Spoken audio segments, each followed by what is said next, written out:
but I think I thought I knew more than I knew at the time. I think I thought I knew more about the research process. So when I started off, it was a big learning curve, going from undergraduate straight into PhD. I remember I was quite inquisitive, but didn't have all of the sort of research skills that the PhD teaches you, particularly those critical thinking skills, which are so important, which you develop through doing literature review. Lots has changed, but I'm still the same person after doing the PhD. I'd say I'm a lot more capable now in research. That's what it trains you for.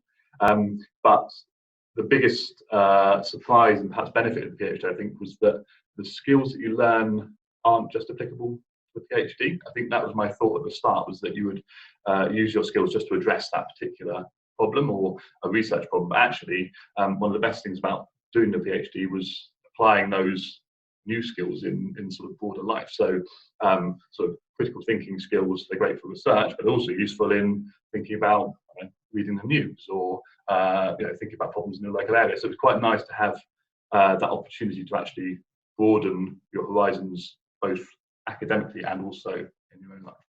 I wish I'd done more paper writing, probably. So tried earlier on to write academic papers, even if it was just drafts for conferences. I did presentations throughout my PhD, but I never really focused on trying to get anything published, which is fine if you don't have the opportunity to do that, as I didn't. You can still do the PhD. I finished the PhD without a paper to my name. I've got some now because I published subsequently. But actually, if you've got the time and the motivation to start putting stuff down to a paper, it's a really good way of working on your structure and working on writing concisely, because it's a completely different ballgame to the thesis. And it's quite a good way of perhaps structuring sections or your analysis. Very well, mine, because I was a research fellow following my PhD, and I'm now a senior lecturer. So you use all those skills that you learn in the PhD in that role. It's kind of perfectly set up for that. So if you're pursuing an academic career, it's what you need to do. Plenty of failures, yeah. So along the way, I've done many job applications, going from end of the PhD to where I am now, senior lecturer.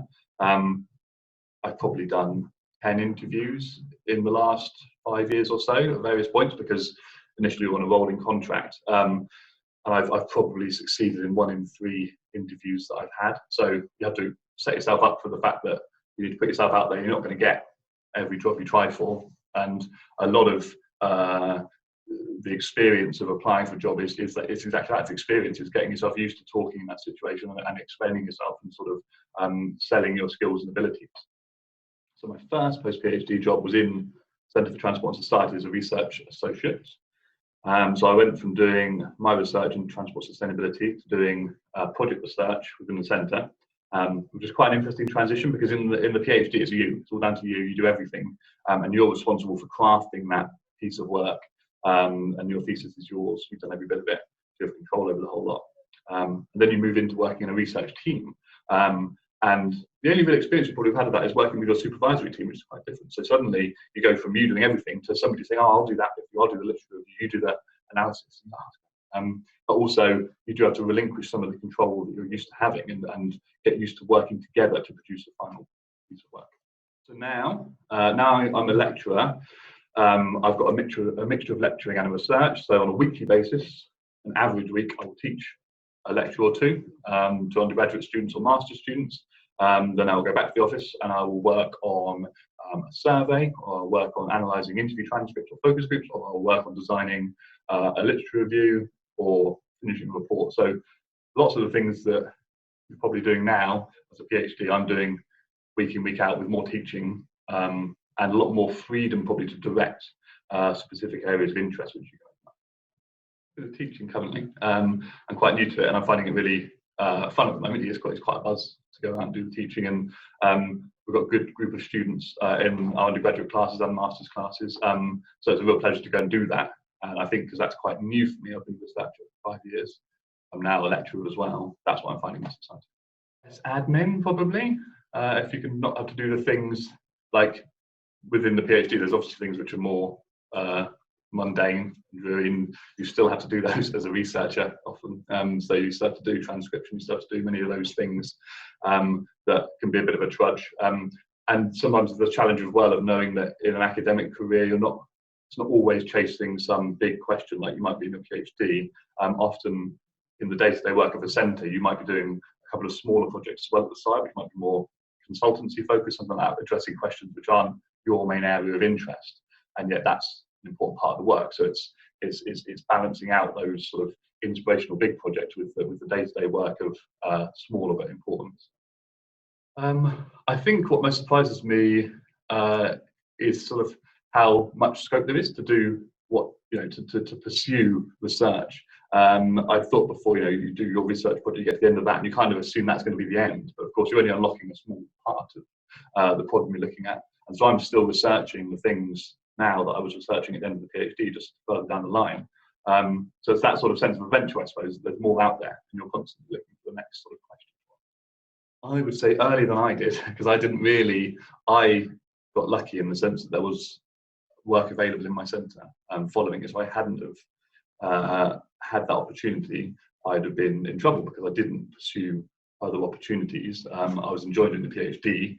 I would suggest that by the end of your second year, start thinking very strongly about what you want to be doing afterwards. Set yourself up and think about the contacts you might have made, because the one thing I have learned is the process of getting into employment takes time.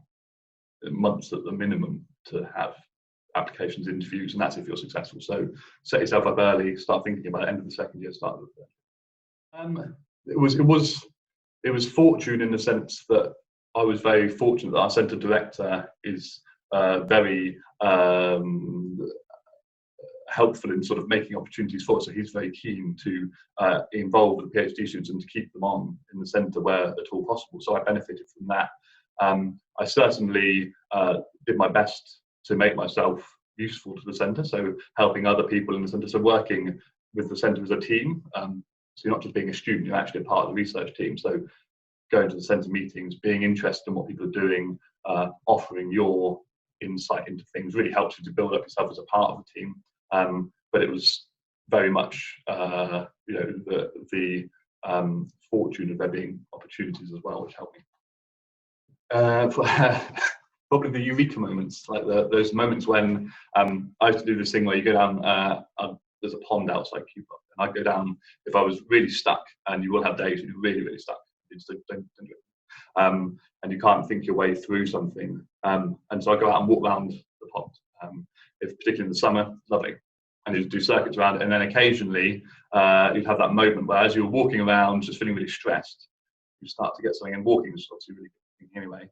You start to, and then suddenly you realise the solution, perhaps, or the way to structure an argument, or you realise what someone might be saying in a piece of data.